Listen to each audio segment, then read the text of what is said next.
Magandang araw mga kasiwawer. Samahan niyo ako at panuorin natin ang paglalakwat siya ng Presidente ng Pilipinas. Bakit paglalakwat siya? Bigyan natin ng para masaya yung mga anti-Marcos dyan na sinasabing walang ginagawa ang Presidente. Para mapagbigyan yung narrative nila na walang proyekto ang Presidente. Alam naman natin na pag ang tao ay galit, kahit anong gawin ay masama ang paningin nila. Kaya na lang sa mga kaaway nyo. Pag ang kaaway nyo, gawa naman kayo ng maganda, masama pa rin ang paningin nila. Ganon din yung mga taong kumukontra sa Presidente.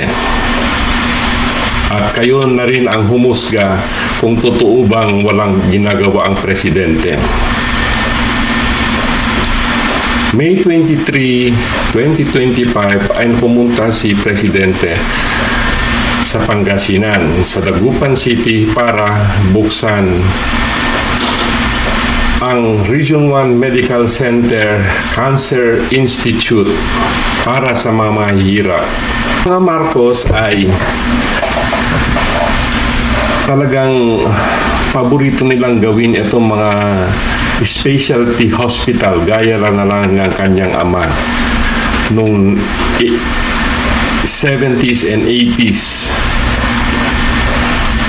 Kaya si Presidente nung nangangampanya, sabi niya gagawa pa ng mas maraming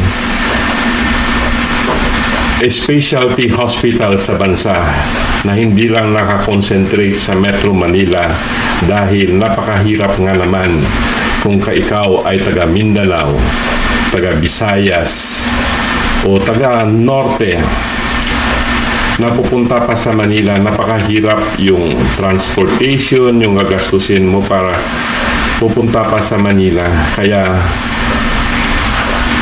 samahan nyo kami at panuorin ang ginagawa ng Presidente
Magandang hapon po sa inyo lahat. 100 taong na ang lumipas, pero nananatili pa rin ang layunin ng Region 1 Medical Center o R1MC ang magsilbi, mag-aruga at tumugon sa pangangailangan ng ating mga kababayan. Mula noon hanggang ngayon, dito po tumatakbo ang mga taga-Dagupan at karatig probinsya para magpagamot. Isang siglo ng serbisyo, isang siglo ng pag-aaruga sa mga nangangailangan. Kaya naman, sa pagdiriwang natin sa ika-100 taon ng R1MC, isang malaking karangalan din para sa akin ang makasama kayo ngayong mahalagang okasyong ito, ang pagbubukas natin ng Region 1 Medical Center Cancer Institute.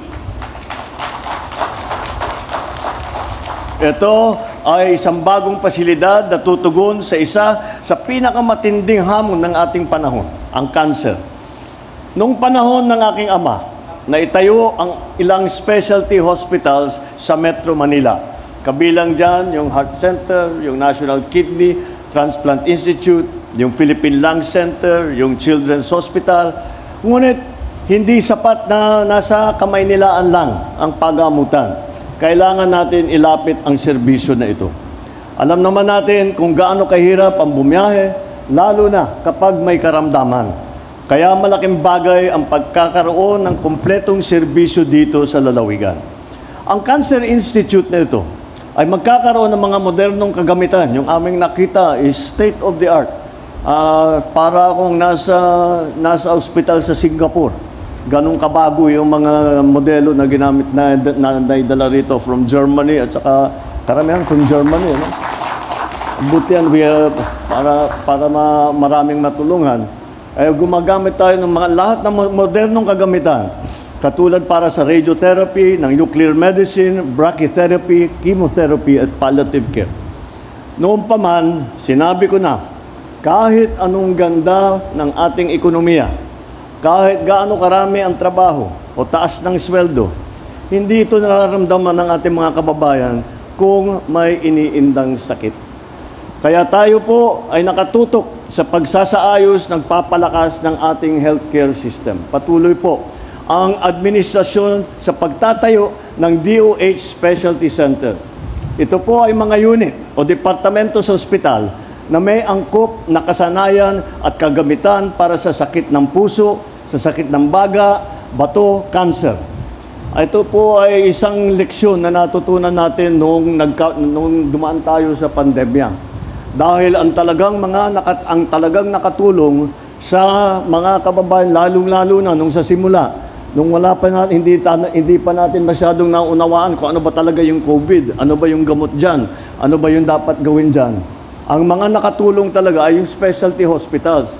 Kasi kahit na specialize sila sa atay, sa kidney, sa heart, pero sa baga, marami silang na binuksan nila ang kanilang mga ospital at doon na nagpuntahan at dahan-dahan natuklasan natin kung paano gamutin ang COVID nung panahon na yon.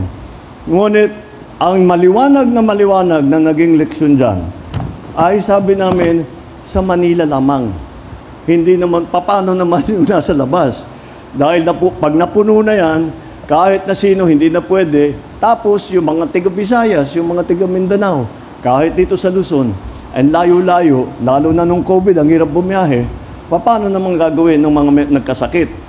Kaya sabi namin, gawin natin, ikalat natin ang specialty centers, kagaya nitong cancer center na binubuksan natin ngayon. Kaya hindi lang cancer, kung hindi lahat po ng ibang specialty ay gagawin po natin sa mga ospital. Marami pa tayong gagawin para sa cancer. Noong Disyembre, binuksan ko ang OFW Hospital, Bagong Pilipinas Cancer Care Center sa Pampanga naman, upang matugunan ang pangangailangan para sa mas makabagong pagamutan. Ngayon naman, layunin din natin na mas maraming kababayan pa ang mabigyan ng tulong sa hatid ng Cancer Assistance Fund. Ang programang ito ay nagbibigay ng hanggang 150,000 piso na tulong sa cancer patient para sa pagpapagamot at mga diagnostic na test. Paano naman ito makukuha? Dala ang inyong mga medical abstract o reseta o treatment plan. Pumunta lamang po kayo sa isa sa 34 na DOH accredited hospital sa buong bansa. Kabilang na po rito itong R1MC. Sa Maynila, kasama rito ang PGH, hospital na sa PGH at Tondo Medical Center. Sa ibang bahagi ng Luzon, pwede naman po sa Baguio General o sa Bicol Medical Center. Sa Visayas, sa Vicente Soto Medical Center. Sa Cebu, o di kaya sa Eastern Visayas Medical Center naman sa Tacloban. Sa Mindanao, nandyan na ang Zamboanga City Medical Center at Amay Pakpak Medical Center. May nakatalaga pong mga social worker or personnel sa bawat ospital na tutulong sa inyo sa pag-assess ng inyong sitwasyon. Kapag naaprubahan po ng ospital ang inyong request, maaari na pong magamit ang tulong pinansyal sa paggamutan. Nakakalungkot na maraming kababayan natin ang hindi alam ang mga programang ito, kaya hindi sila natutulungan. Si SecTed ng Herbosa ng DOH ay maglalabas ng impormasyon na kumpletong listahan ng mga ospital na ito para lahat ng ating mga kababayan na nangangailangan ng tulong o may karamdaman, alam nila kung saan pupunta at para makinabang dito sa mga programang ito. Inaasahan ko na palalawigin ng DOH pa ang impormasyon ukol dito. Sana rin ay bilisan ang pagproseso sa mga request sa Cancer Fund. Siguraduhin alam na agad ng pasyente kung kailan niya makukuha ang sagot niya sa request. At huwag na natin patagalin. At maraming nangyayari, nakakalimutan, hindi na naproseso, mamamatay na lang yun, hindi na nagamot. Kaya time is of the essence when it comes to processing those requests. Bukod pa riyan, madagdagan pa sana ang mga ospital na maaaring matakbuhan ng ating kababayan para sa programang ito. Sa paglaban sa cancer, napakahalaga ang early detection at saka early treatment. Kasi mas malaki ang tsansa ng paggaling kung maaga itong madiskubre. Kaya dapat regular tayo magpa-check up at layunin natin gawing madali, maginhawa at mura para sa lahat ng Pilipino ang pagpapakonsulta. Kaya po natin tinatayo itong bagong urgent care and ambulatory center o tawag namin ay ang Bukas Center sa iba't ibang panig ng bansa.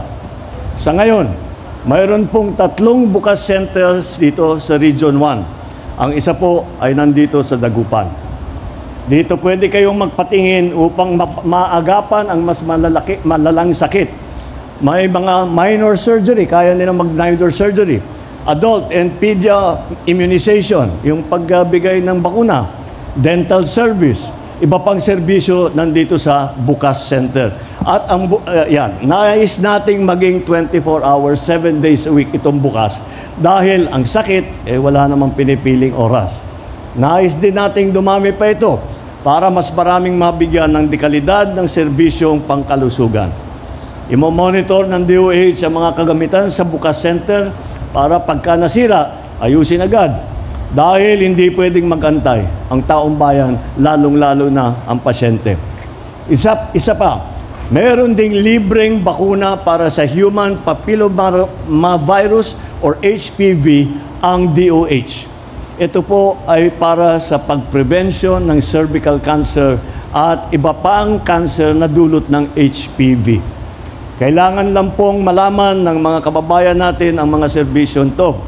Kaya inaatasan ko ang DOH, tutulungan po namin hanggat maaari na palaganapin ng impormasyon ukol dito. Atin din binibigyan suporta ang mga pananaliksik at pag-aaral ng makabagong teknolohiya panglaban sa kanser. Dahil ang bawat bagong impormasyon o nadiskubring kaalaman ukol sa kanser ay maaring makapagligtas ng ilang buhay. Bago ako magtapos, nais kong batiin ang ating mga magigiting na health care workers.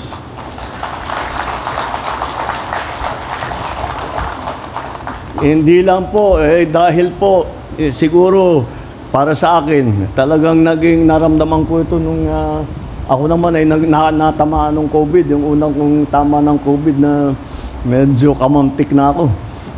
Mabuti naman, talagang I have to tell you, kami mga may sakit, na-appreciate namin yung ginawa ng lahat ng mga doktor, lahat ng mga nurse, lahat ng mga medtech, lahat ng mga healthcare workers, lahat, kahit hanggang sa barangay health workers, lahat kayo.